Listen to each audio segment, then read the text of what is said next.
So is Laurence? I can't work it out. Is he Christian on the way? Where does he go to church? I'm a follower of Allah. Allahu Akbar. Okay. Allahu Akbar.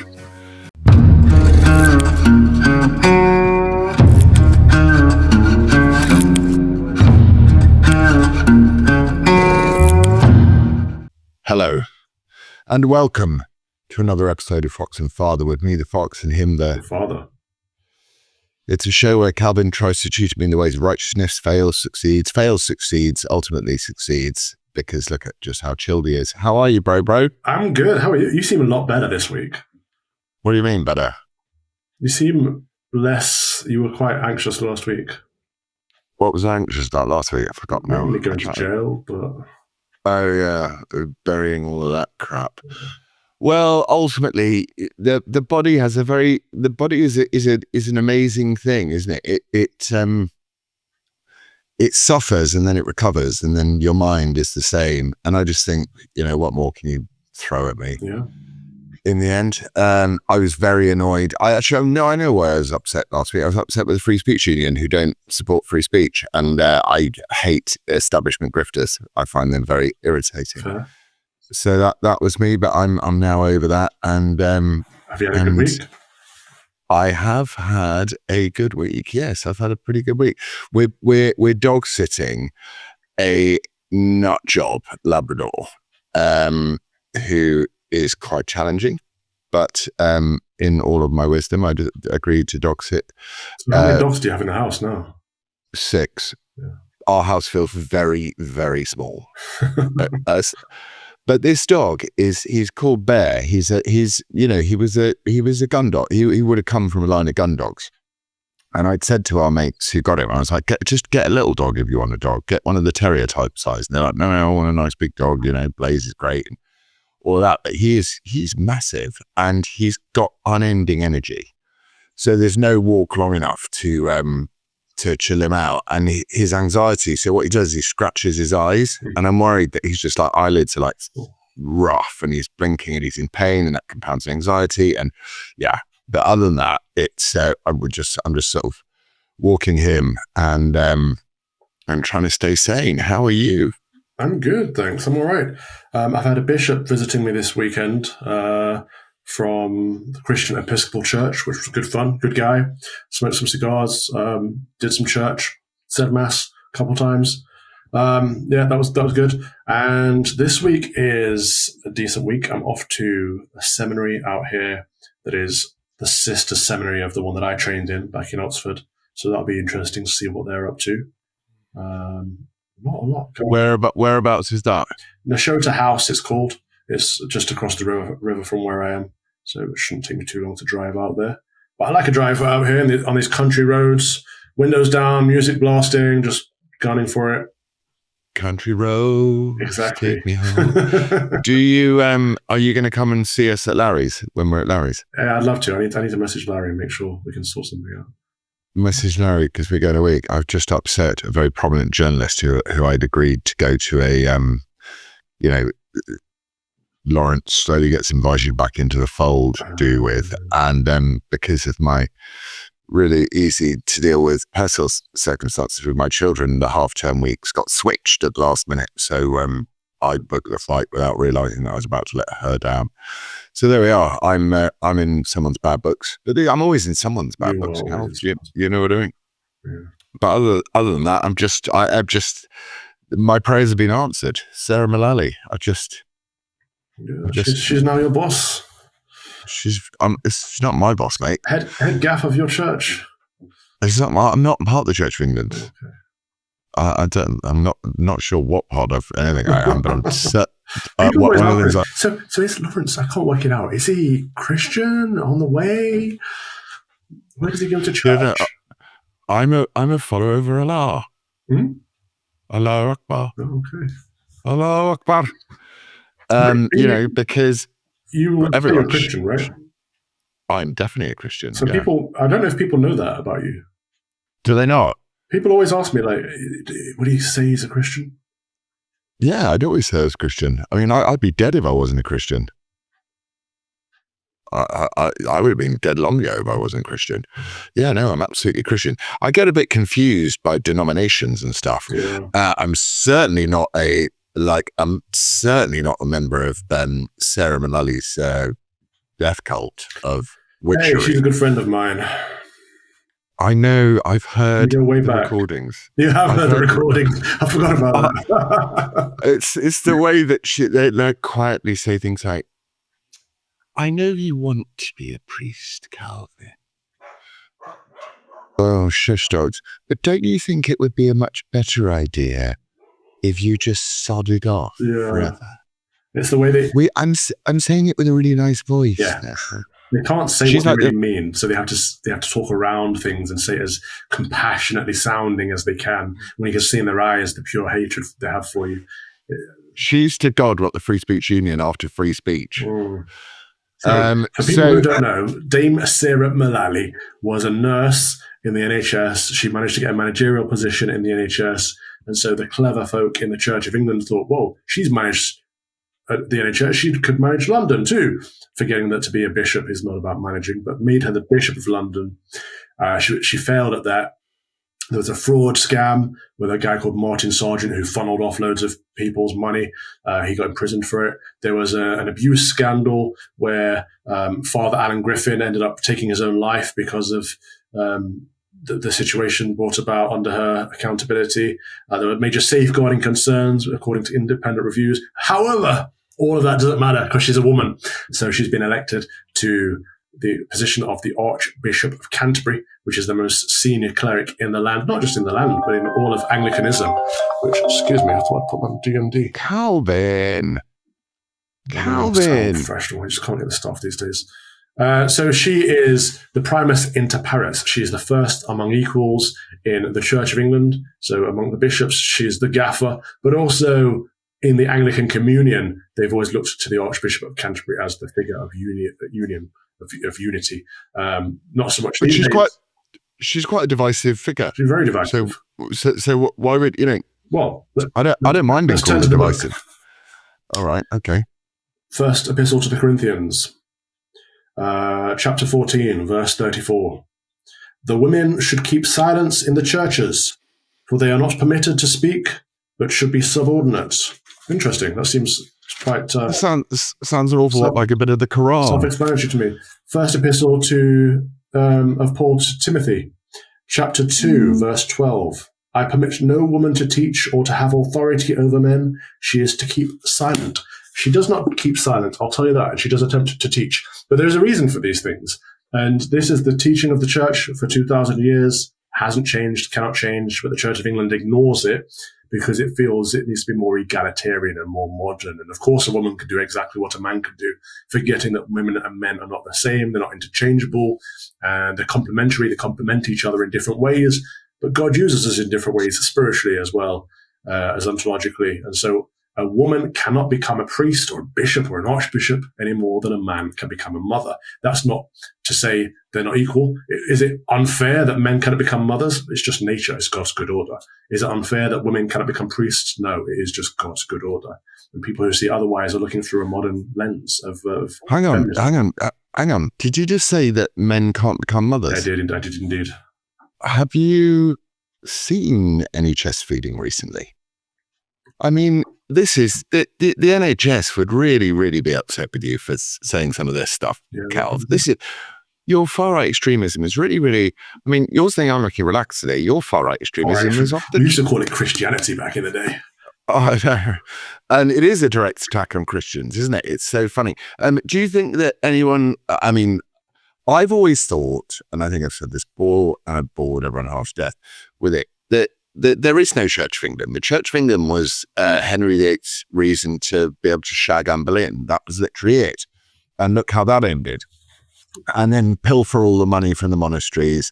And, you know, it was basically robbery, porn, and divorce. So it was born out of all of the nastiest aspects of humanity. And therefore, I just look at the Church of England and I go, it's rubbish. But then I remember the fact that the Archbishop of Canterbury went back long before Henry VIII to Thomas à Becket. And, Well, back to further back. Yeah, but what I'm saying is to people that will, to someone that people will actually remember the story of.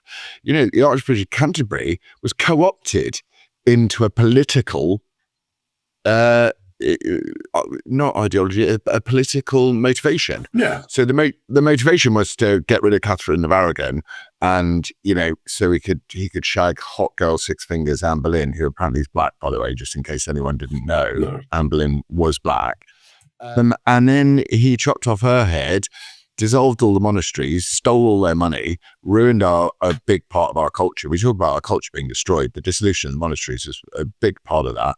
And then, so I just don't recognize the authority of the Church of England on any level. I just go, I don't care who runs it. You could have that little dwarf guy from Game of Thrones running it, and it wouldn't bother me. Peter Dinklage. Yeah. The Archbishop of Canterbury was always a figure of authority in England, in the Church in England or the Church of England, but he always reported back to the Bishop of Rome, who was considered the first among equals, the primus inter pares, before the Archbishop of Canterbury was.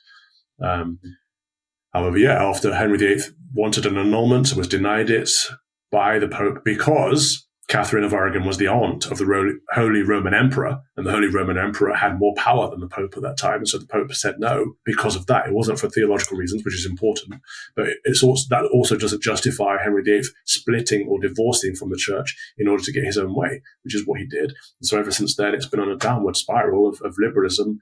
The Church of England now pretty much embraces same-sex marriage. They call it same-sex blessings. Abortion, Mullally has said she's not pro-life. That's the most... Wait. What's Mullally said about abortion? That she's not pro-life. She's not pro-life. She's pro-child sacrifice. Yes. we have a pro-child sacrifice head of the Church of England. I can't be dealing with this woman. Sure. She's pro-LGBT, pro-Black Lives Matter. Remember, her and I had those conversations about BLM back in the day, but she's already tweeted about it as well. Will you not release these conversations, please, to the public? You really should. I remember, and it was when I was on one of my fitness binges, and I was running to and from work, and I was listening to it on a run, and I would stop and start saying, I was getting really angry listening to it. You should release those conversations with her, with her patronizing little silky little voice, while she basically says, I'm going to deny you a career because you're a Christian. And if you can't show allyship, I mean, all of the words were used, weren't they? Why don't you release them? Maybe I'll write a book. Well, you are very good at writing, by the way, because I know I've said this 400 times as well, that I now have taken to reading your wedding sermon every single day, at least once. Oh, have you reprinted it in a better font? No, but you know what that's like with me. I'll just sit there and go, I've got to reprint the thing in a better font, and Liz will go, I'll do it. And then she'd come back and it would be sorted. That is how your life works. You get stressed over something, and Liz goes, I'll sort it. And she comes back all calmly, it's all done. That's exactly what happens. I dramatize everything, and then she goes, okay, you don't need to be such a boring arsehole. Let's just deal with it. So we will get it. I read that every single day. So Mullally, so is she elected by the synod? No, it's the Council of Canons. It's basically all the hobnobbing bigwigs in the C of E. They come together. It takes them 10 months apparently to decide who's going to. Probably longer than that, because we knew Welby was going to resign before January in disgrace, by the way. So why is he in disgrace? Because it was over an abuse scandal. He resigned. Really? Yeah. Has he lined himself up a nice BP job? I don't know what he's doing now, but I'm sure he's. Well, don't worry, I'm going to ask Grok. I know he managed to stay in the palace while they were deliberating, which is weird. If you resign in disgrace, you should be cleared out. Did he resign in disgrace? He did. And you can watch his speech where he stood up in the Houses of Parliament and pretty much blamed everyone else rather than himself. It was a great scandal. But she's no better. She's got the same scandals going on under her watch too. So things aren't going to improve in terms of safeguarding, in terms of accountability, in terms of transparency, but it's certainly not in terms of faith. Wow, the media kept this quiet. Justin Welby, former Archbishop of Canterbury, resigned in November 24 amid a major safeguarding scandal involving the Church of England and mishandling the child abuse allegations against John Smythe, a serial abuser active in the 70s and beyond. We can't blame him for that. You can blame him for what he did in his tenure. An independent review criticised Welby for failing to pursue the case vigorously after learning of it in 2013. It's 2025. Contributing to decades of delays and re-traumatization for survivors, he stepped down in sorrow. Oh God, I wish I could step down in sorrow sometimes. My words about the Mohammedan hordes who want to chop off our heads was said in sorrow. Please, may I go on an acting set again? Wankers. Accepting personal institutional responsibility, and he's going to be being buggered by Beelzebub when we're on the way. He got squeezed out. He didn't want to resign, but he was forced out because the scandal wouldn't go away. He wasn't really sorry. That's the shame of it all. Dame Sarah Mullally, first female archbishop. God, I mean, I love women. The church should be looking at firsts. It doesn't work that way. They love first. The Bar Association do it as well. They're like, look, we got 100 black lawyers. And I'm like, that just makes people think that the black people are stupid. Therefore, you have to make them better. So you are the racists. Anyone who goes, right, it will go our first woman. You're going, oh, first woman archbishop. It's like, well done. You now make it look like women can't do anything. And you start hearing Hillary Clinton talking about glass ceilings in the Bar Association going, look at all these black people who are training to be lawyers. I'm like, I don't want a lawyer. I now don't want a black lawyer. Wouldn't have minded it before. Now don't want one. Just because I've got some diversity hired David Lammy-esque type lawyer. It's so racist. Yeah. Well, they are racist. It's like when Mullally was telling me, no, the church is institutionally racist. I can tell you as a white woman, the church is racist. Yeah. It's an admission of guilt, isn't it? Yeah. I'm institutionally racist, Calvin. I hate you, and I'm not going to let you become a priest because you're not the colour priest that I like. But look, here's an LGBTQ priest. Would you like to be like them? They wouldn't have let you in the same way as weirdly, LGBTQ, you can really only get in and get properly promoted if you're a whitey. And so I'd say, if you suddenly decided you wanted to LGBT, but still, if I'd said, "Oh, I know, I'm so oppressed, I'm such a victim, please help me," they would have promoted me to a canon in a couple of weeks. It's ridiculous. You'd probably be Archbishop of Canterbury by now. It's so depressing. When does it end? Victimhood mentality. Because I was just reading. There's a piece on her in Church Times or one of those rags. Where she's going, you don't understand how hard it's been for me as a woman in the church. Sometimes people don't receive communion from me. It's because they don't believe in the ordination of women. They're not oppressing you. They're not persecuting you. They're just being truthful to their faith. And that's a good thing. But it's that victimhood, oh, me, poor me, another one. It's like, please stop. It's not. You don't understand how hard it's being a woman in the church. I get catcalled by the choir boys. They say, Deus vin sed, or whatever they say. Come on. Can you make me a Catholic? Yes. Because I think I should be a Catholic. Or can I do Eastern Orthodox? I quite like them. Yeah, but you live in the West, therefore. The christenings are quite long, though, to be fair. No. About 3 and a bit hours. Check your local Catholic church, see what it's like. Have a chat with the priest, see what he's like. They have a thing. Oh, what? OCIA, where they train you, and they form you. It's called catechism. They give you the faith, what they believe, and why. Yeah, I need to do a bit of that. Maybe I'll go. I just quite like Hallow. I'm a Hallow. Hallow's great. I'm a follower of Hallow. One of the people on there, Father Mike Schmitz. I think you'd like him. He has Bible in a Year. Huh? Bible in a Year. Bible in a Year. Yes, he also does Catechism in a Year, which is great. You should listen to that. Okay, he's very high energy, isn't he? He's very incorrigible. Well, I like that. Yeah, I know. And also I really like the fact that the more bonkers everything becomes, the more we have to, you start leaning towards a more, as you say, excitable solemnity. Maybe. Yeah. Well, it's the staticness of it. It's the stableness of it. And I like Father Max Schmitz because he's able to do something that I can't. In that he articulates these things in a way that still comes across as compassionate. Right? He tells the truth that, marriage is a lifelong, indissoluble union between one man and one woman. And this is an incredible truth. It's like, yes, it is. It's great. Yeah. No, but I think that you're also young. So there will come a time where I've been thinking about this a lot recently. There's a time for us to be vigorously, sort of uncompromising in our defense of something, or whatever it is that we see, and how we negotiate around it, especially if you're not doing it for any reason. So you're not doing it for like Toby Young's reason. He just wants to be like in the House of Lords so he can sort of wander around and go, oh, look, I'm part of the ceremony. How wonderful I am. There's a time to be very driven and focused and uncompromising and Tommy Robinson-y about the truth. And then there will come a time for affection and ecstasy as well, to go, these were important steps on my journey. I think it's the journey. Personality types. I think our personality type is that we are uncompromising, and that means you're either at the forefront of the fight or you retreat from the fight. Like, I imagine in my old age, if God willing I lived that long, I'll be sat there on my rocking chair on the back porch, disconnected from everything, because I'll be sick of it all. Like, you either got to be right there with the sword in your hand saying this is wrong, or you've just got to be like, I'm done with it all, kind of thing. There is no middle ground, I don't think. If this cigar was thinner, this would be my impression of you. Or shutting the corner of your mouth, goddamn. Billy Bob, go fetch the gun.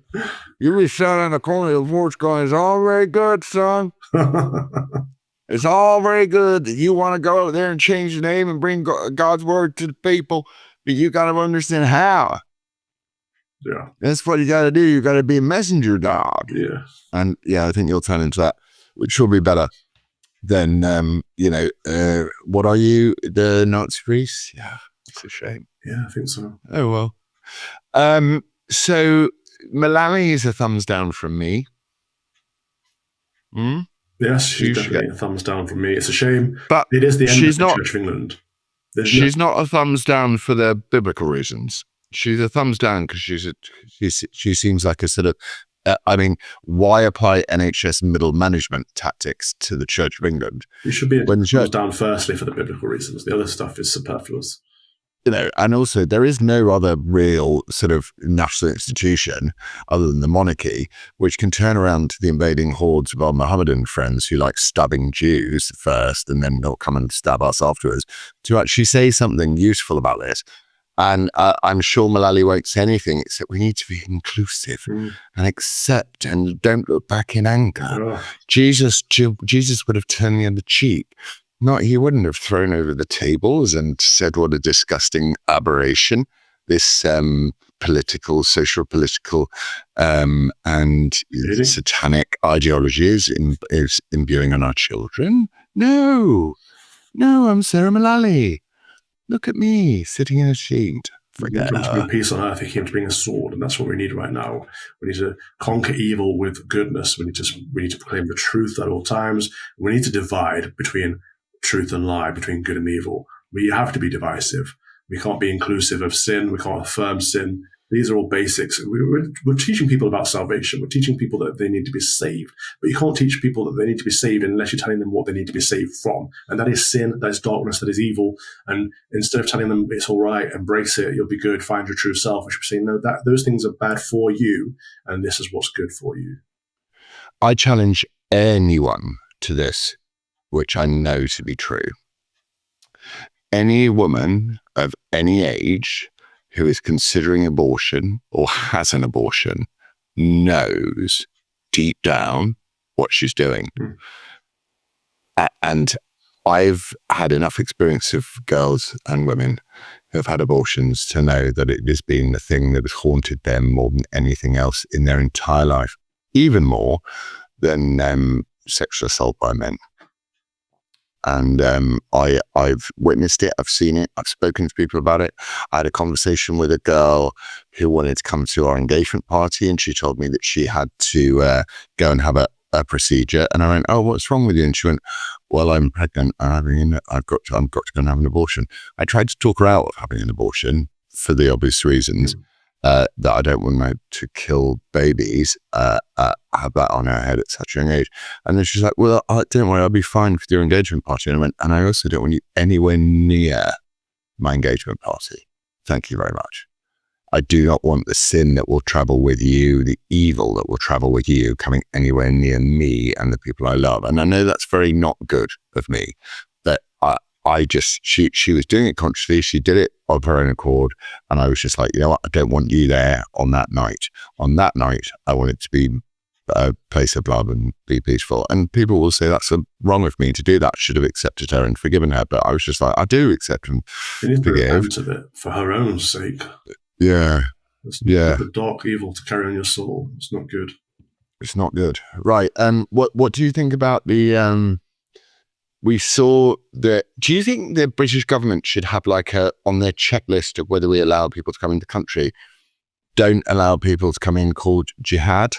That'd be a good start, but maybe just don't allow people to come in. But if you're going to allow people to come in, which they are, because they are, until it stops, which you will, do you think that jihad should be on a watch list of names that we maybe just go, you know what, you can come in, Suleiman, but your brother Jihad, son of the guy, Son of Death to Britain. Yeah, you are not coming in. Who was it? Who was it who read it on GMB or something? His name is Jihad, but we don't know what religion he was or where he came from. What? But a lot of their bullshit is stopping working now. So a lot of their stuff where they go like, oh, but you don't understand because you don't understand Islam. You don't understand what jihad actually means. So have you noticed they've stopped trying to sell us that bullshit anymore? We know exactly what jihad means. It means driving into a bunch of Jewish people and stabbing them and making them feel dreadful on their own holiest day. When are we going to get... And then Shabina Mahmood with her little face of like, oh God, what am I going to say now? Having like 2 weeks ago been at a pro-Gaza rally, or not 2 weeks ago for accuracy, however long ago it was, goading these people, by saying Israel's bad, and Keir Starmer doing it, Israel's bad. Then they have to pretend to like the Jews. It's like, I don't understand how this can hold, how this cognitive dissonance can hold for much longer. That Labour are the party who are only interested in securing the votes of Muslims in order to, basically stay in power. I don't even think Labour really care about Muslims particularly at all, or Islam, actually. I just think they just go power. I want power. What do you reckon? Power for the sake of power. Yeah, I mean, clearly they want to stay in office, and they wanted to get in, and now they want to stay in, but at what cost? If and when they get kicked out, it may be already too late because the demographics of the country will have changed so dramatically. I don't know what number a critical mass is, but it feels like there are already too many of them in the country. We need something bold and big and brash to say, time to get them out. But would that person or party get elected? I don't know if it's possible. Well, I had my first positive thought about reform the other day. I know it's very dreadful. I'm really sorry to have to share it with you. But the Britain is on the brink of electing a bunch of rank amateurs, or actually novice politicians, into Parliament. It's about to fill up Parliament with a bunch of amateurs. You think? Yeah, it is going to do that, 100%. And they're going to be reform people. It's decided. Keir Starmer wouldn't spend his whole stupid speech talking about reform and calling everyone the enemy and racist and doing a Joe Biden if it wasn't going to happen. And I do think that all of the problems that you say, yes, 100% agree with, but the cleansing of our political system has to happen at some point. The problem is, when you have people who are incompetent and or new to politics and they get elected into office, they don't manage to clean anything. All that happens is the civil service steps in and they manipulate people and they run their show. That's well, I was having lunch with a lawyer the other day who lives in a council that is run by reform, and there's no DEI, there's no CRT, there's none of it. The council is doing its job as far as he can tell, and he's a relatively very smart person. So if you think about it, the last period post-Blair period, and then the last particularly insidious period in politics, the last 15 years, where we sold our country to the lowest bidder. That whoever takes over has to be, by their very nature, they have to be not corrupted by that period of time. And therefore, I think they will have much more leeway to be decisive. I'm not saying they're the answer, because they're not at all the answer. But they might, by sort of flushing some, what do they always accuse Trump of doing? Giving people COVID with bleach, like flushing some disinfectant through the system. You might the Conservatives might begin to realize, oh my goodness, we're never, ever going to get elected ever again. Ever. Unless we become conservative. And Keith Joseph had this period. Conservatives have been through this period before where they've had to go, we've got to completely rejig the way that we look at things. And I do think that will happen too. Maybe not the Conservatives, it could be anybody else. It could be Advance UK for all I care. But I do imagine the unit party hegemony will return probably with the Conservatives being quite conservative at some point, and that will be a good thing. I can't see it. I would say. You do. Is it just? Either.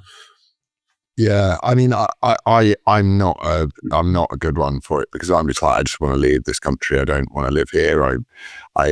There's not much I love about it except the fact that it's the land where I was born.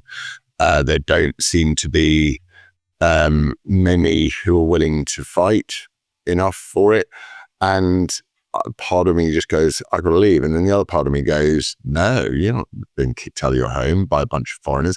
And I tweeted the other day about Shabina Mahmood. I was like, you're a foreigner. She is a foreigner to me. Well, I mean, objectively, she is a foreigner, yeah. She's a Pakistani Muslim lady. It's like, and then it's like, I get community noted relentlessly. Why do we have foreigners running the country? Foreigners against our own interests. It's bizarre to me that this is even allowed. Well, the fury about that is there, and it's, I think that we will see people turning around and going, okay, just because you were born here doesn't make you British. No. So in the same way as in America, if you're born in America, you are American. Really? I mean, you've got dreamers and you've got the complicated issues around. At the same time, Americans are Anglos. Like the settlers were Anglos. So the American race is Anglo, predominantly. Well, I don't see Sadiq. I see Sadiq Khan as a Pakistani Muslim left-wing activist. I see Shabina Mahmood as a Muslim activist. I don't see them as my countrymen. I really don't. And I'm really sorry. I don't think that's racist, because I've got no problem with the color of someone's skin. Like, otherwise I wouldn't marry Lizzie. It's not a skin color thing. It's an ideology thing. If you're going to put Allah ahead of England, then get the fuck out. Yeah. People don't understand. I saw a meme that obviously the left can't meme. I saw a meme early this morning. They were saying, these people who claim to be anti-immigration marrying immigrants. And there's a picture of Donald Trump and his immigrant wife, and the vice president, J.D. Vance, and his immigrant wife. And it just highlighted that actually it's the lefties that still don't get it. These people aren't anti-immigrant. They want to protect their nation first and foremost. And actually, it's not about racism. It's about protecting your culture and your ethnicity and your nationhood, and all these things are good. But they will never understand. They won't. They can't understand, because they're either willfully racist or blindly so. And they always say to you, "Oh, you're racist," and he's just marrying a black girl so he can get away with his racism, or he's just friends with a black guy so he can get away with his racism. Obviously, me and Lizzie are not black; we are half. But at the same time, you don't center your entire life on an escape hatch. Like, you are genuinely someone who doesn't care about skin color, but they do so much that they project it onto you, and they can't separate skin color from nationhood either. And like, you care about your nation, of course you do. I care about our nation, but it's not about white or black, but it does come into it. But there's no room for that. Yeah, but I got no problem with. Also, if you just allowed it to happen, if the BBC just allowed it to happen, rather than there was a report this week of them going, over 50% of people in adverts are black. It's like, but that's not the population. You're not representing our country. You're teaching us over and over and over again to hate ourselves. Yeah, it's grooming. And it is grooming. It fits into the same category as grooming. And I'm like, I'm not going to hate myself. I'm only here for these 40 years and 10. I'm not going to hate myself. Sorry. And you can beat and berate and screw with me and try and shatter my dreams and my life and everything else. But at least I'll go down fighting. It's the cowards I can't cope with. It's the people that, people I really genuinely thought I loved. And I feel so sad about this as well, who, will have a big birthday and invite everybody but me, who I know deeply, really well. And then they'll organize a separate little thing for me to come because they know that, and I bust these people all the time. Well, not all the time because it doesn't happen all the time. It happens rarely. But I sit there and go, your life must mean nothing to you. Like for the bounds of loyalty and for the bounds of honor and for all of this, no wonder you're a half successful person. No wonder you've got nothing going on in your life because you don't stand for anything. Yes. And I find that very, very depressing. But it's also some people are called to be other things. Yeah, it's just weak. There's so much weakness in our society. What do you think of so the Israeli administrator attacks Labour's betrayal of the Jewish community over Palestine recognition? What do you make of the Palestine? Like, why did we have to recognise Palestine? I don't know why it's coordinated. That's what worries me with kind of Canada, Britain, Australia, and was it New York? Not Italy. Not Italy. No. Well, Giorgia Meloni's got more balls than than all of those men. Like, it's pathetic, isn't it? My solution. That part of the Middle East doesn't work. We just need to reclaim the Holy Land for Christendom. Take Jerusalem back for Christ. That's my solution. Have at it. That would be hard work, I imagine, geopolitically. Yeah. Well, we need a crusade anyway because we need to reclaim the West. So we need to kick Muhammad out of the West, and then we can go to Israel/Palestine, whatever, and retake Jerusalem for Christ too. I think it's sending the Mohammedans a strong message that they're not welcome other than as guests, and we expect them 100% to adhere to our way of life in the same way as I would if others did a Mohammedan country. Begrudgingly, or admittedly, I would submit to their way of living, but I'd only ever want to be a guest, which kind of makes me feel that they only really want to be a guest in their own countries.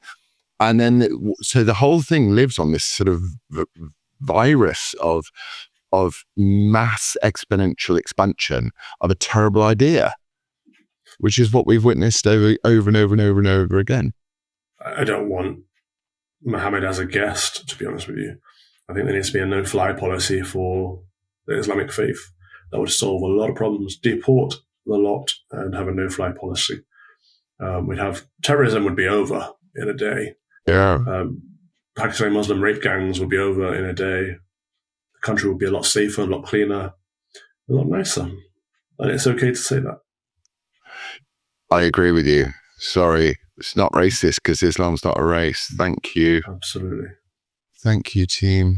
Right, okay. Questions, but I can't find them. So no, he's not sent them through. It's all your fault. We do have to apologise for last week as well because Lawrence's microphone was horrendous. But I've tried to. I've only I could show you. But because we tried to repurpose. We tried to repurpose the stuff from when we had the office. Right. And I got like a sound desk with like loads of things that I only ever speak one-on-one. Why do I need? We were chatting. I could hear like 3 words and then 2 words were missing from every sentence. I had to like just interpolate and kind of extrapolate what you were saying and try and guess. But I didn't realize that the viewers would hear that too. I thought they'd hear both of us. It'd be fine. But Well, I apologize. What I'm trying to do is get a cable from the camera into the computer, and that's it. But there on that side is like, it looks like a sort of sound desk. Here is another desk. It's all very, very complicated, and it doesn't need to be. So I'm in the process of saying, can we just sort this out? Because also I want to do some YouTube lives, and I want to do some YouTube stuff where I talk about other things, which I just talk to the camera about, because they tend to do quite well. And but it's anyway. Then you got the computer, which doesn't really want to work, and it's a terrible tragedy in my life. I mean, honestly, pray for me. Did you watch any of the Labour Party conference? I did watch. I watched in horror all of the speeches. I was fascinated by how much they focused on Farage and reform, and how little they focused on. Because it's decided. It's decided. It's been decided. The powers that be have decided that Farage is going to be the next Prime Minister of Britain, whether we like it or not. He's going to It's decided. Now, I think he's the worst possible thing that could happen in this country, but it's just me. Can't be worse than Keir Starmer, surely. No, but there's nothing worse than someone who comes as your savior to sell you out. There's nothing worse than being stabbed in the back by a friend. Right. I expect to be stabbed in the back by Keir Starmer, and to some extent, I expect to be stabbed in the back by the Conservatives. But looking at reform with some great hope. I was about to say great white hope, and then I thought, maybe that's racist. As some great hope is I think is misguided. I think he's an excellent campaigner, just on the right level of aggrieved, and great. But I don't think. I think anyone who does think that Farage is going to save anything is stupid. But I do think that what he can do is cleanse the disgusting, dirty toilet that is our culture. And the way you can do it is by saying at the top, is we're not into all of this race crap. He basically, he can do Donald Trump light. Donald Trump is very straightforward. He's also got a lot of, also Trump had a lot of good thinkers, he's got a lot of good thinkers around him. And he also has a very deep spiritual base to the whole thing, which is very, very important. But Farage doesn't have any thinkers around him. No. I mean, he now has Danny Kruger, which is good. That's true. So he's now got like a proper thinker. But will he listen? Will old tall poppy Farage listen to Danny Kruger? Kruger doesn't shine. Like, he's had that one speech and everyone's retweeted it, great, but he doesn't shine. He doesn't have a charisma. He doesn't have a big personality. People aren't going to think he's the replacement for Farage. So Farage might listen to him in that case, because Farage hates people that outshine him. Yes, and you'd want to see a Miriam Cates go across. You'd want to see. She's friends with Danny Kruger, so I could see that happening. To be fair, you'd want to see Kemi just go. She is saying it now, but it's all way too late. If she'd walked into office and said, "We're getting rid of net zero, we're leaving the ECHR," I always get those mixed up. We're getting out. We're doing this. We're gonna. It's rebranded. And then I watch Gove being interviewed by Harrison Pitt, and I'm like, Harrison Pitt's a relatively clever guy. And he's asking Michael Gove, why wouldn't you just install someone who isn't polluted by the last 14 years of, why don't you just put Rupert Lowe in charge? And he's like, well, no. But actually it would kind of, much as, again, not the right idea, it's on the right wavelengths. Kemi's now making all the noises, but Farage has taken the audience. It doesn't matter. It's too late. I like Kemi as a person, but she's a liberal. She's not a conservative, so that will never work. Michael Gove, he has to have power. He has to be a puppet master. He has to have control over the party with his Gib friends.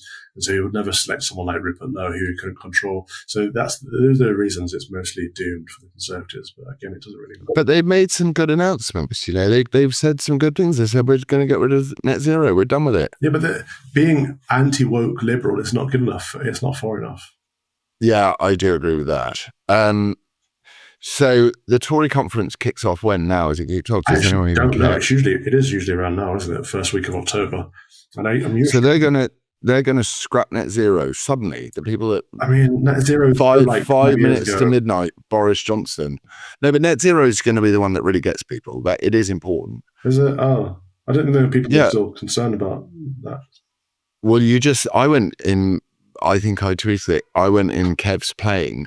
You'd been worried about the proportion of England which is covered in solar panels, which should be covered in farmers. This morning I watched them harvest the maize. I've been watching this maize grow all summer.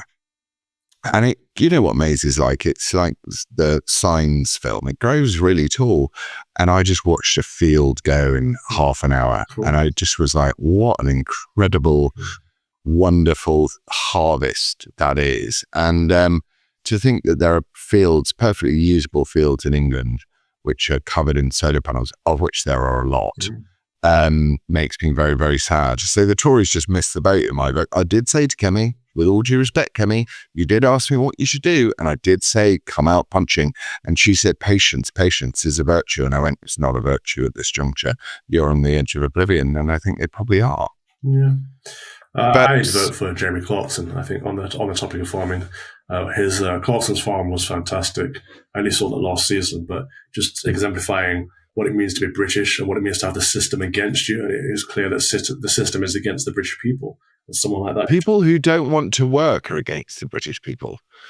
The whole socialist idea is built around lazy fuckers who don't want to work. So socialism is my ineptitude has no.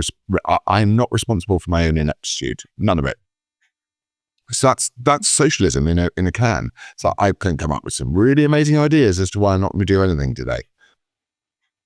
You know. Well, yeah, you can dial down the welfare system. People who are incapacitated, people who cannot work, shouldn't fall through the net. They should be looked after. But people who can work shouldn't get freebies and handouts. They should get to work. Yeah, but then it's not a top-down system where everybody is looking for the part of moral offence or injury that they have, which grants them extra special treatment, where you're going to be better off on 25 grand a year and doing nothing than you are working. The meaning of life is in that. Yeah, you're reliant on the government for your living, and so therefore you're going to vote for that party that gives you the better living. That's just the trap of socialism, isn't it? I was thinking about Lizzie and I and like my past relationships and all that sort of stuff. And I remember my parents just hammering it into my head really from a young age. They were like, it doesn't matter what your missus looks like. Obviously it does. But do not marry someone with antithetical values to yours.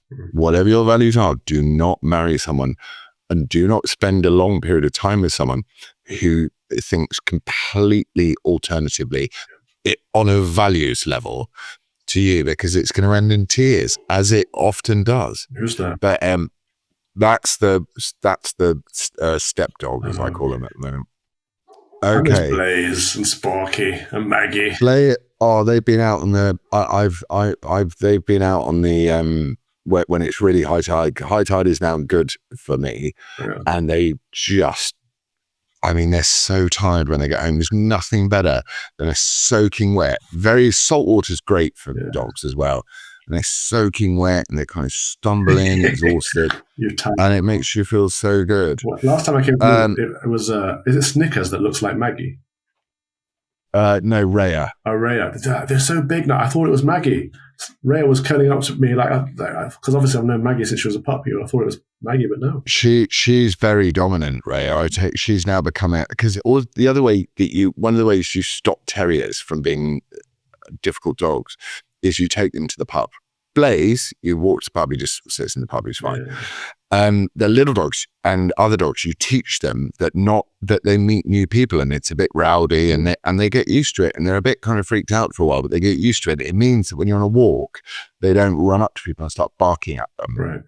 So, I got to do that after this. A couple of terrible life. You're going to go to the pub? Oh, what a hard life you live. Oh, it's terrible. Right. Where mosque arson in Peacehaven. Interesting name. Following a suspected arson attack on a mosque in Sussex, what does this say about Islamophobia and religious hate crimes in the UK? Calvin. I didn't see that. I saw there's a mayor in Dearborn who said to a Christian man, "I'm going to celebrate when you leave here." trying to claim that Mohammed owns in Michigan. Yeah, Mohammed owns Dearborn. I'm going down there tomorrow with some of the local college lads who are going to speak out at the council against this mayor of Dearborn and say this is a Christian country, this is a Christian state, and how dare you discriminate against us. Why? What's the thinking behind us? If you think about having an actual crusade, why doesn't one get a plane full of Christians, and maybe you'd need several planes, I'd imagine, full of Christians, and walk into, I don't know, Marrakesh, and say we need to get Islam out of this city and return it to Christ. Sorry. We're gonna do that. We're gonna build a load of churches. Yeah, but we don't want to infiltrate their places. We don't want to actually live in them because they're horrible places to live. And so they come over to our countries, which are nice, and they infiltrate and they get in the councils, become mayors, etc. And we let them, which is our first mistake. And then we don't want to kick them out because we feel bad about it. But we don't want to do the same to them. A crusade for us isn't about going over and taking Marrakesh. A crusade for us is kicking them out of England and America. So, all right. Well, what's the week got for you in store? So yeah, that off to Dearborn tomorrow. That'll be good fun. See what's going on there.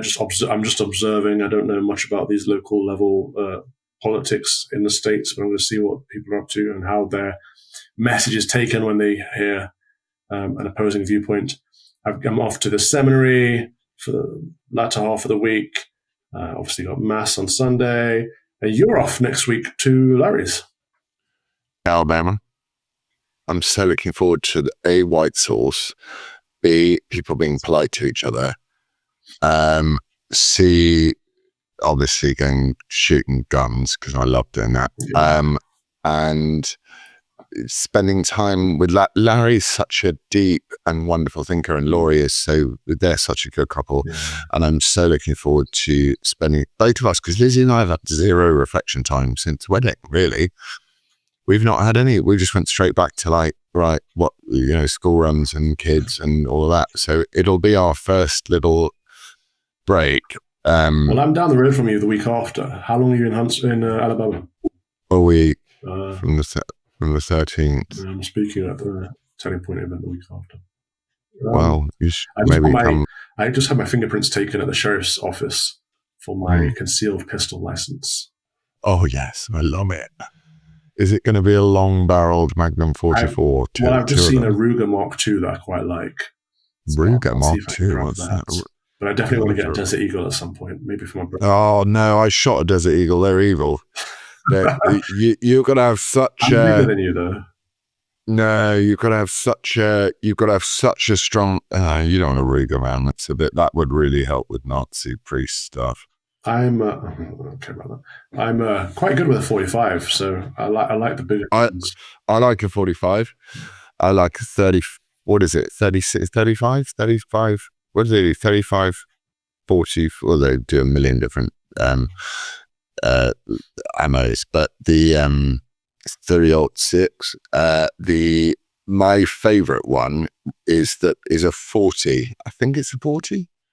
Sort of in between, lots of stopping power. But when they gave me the Desert Eagle to fire, unless your wrist, my little puny little wrist, is made of really stern stuff, you need to. The pistol has to stay relatively straight for the whole recoil mechanism to take place. But if you've got a girly wrist like me, sorry Sarah Mullally, but if you've got a girly Sarah Mullally wrist, when you fire it, it goes like that, and then it can't reload. So it took me a long time with two hands just to get it to reload another 50 cal bullet.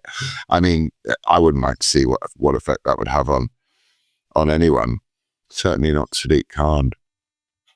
On that note, where can people find us? You can find us on our social media channels, of which I'm doing, to be fair, I'm being a bit Russell Brandy at the moment. Is that good? I don't like opening Twitter particularly. I don't blame you. It just makes me angry. I open it last now because I'm in a good mood. I don't want to ruin it by seeing what's on there. Yeah. So I'm sort of not into that. I'm trying to put my energy into something a bit more creative, which I'm doing, and I just try and be at peace with the world a bit more, because that's not bad for you. This is what I think I need. I had drinks with your friend James Lindsay the other day. Did you? I think he's a Christian, James Lindsay. I think he doesn't want to say it, but he is. I listened.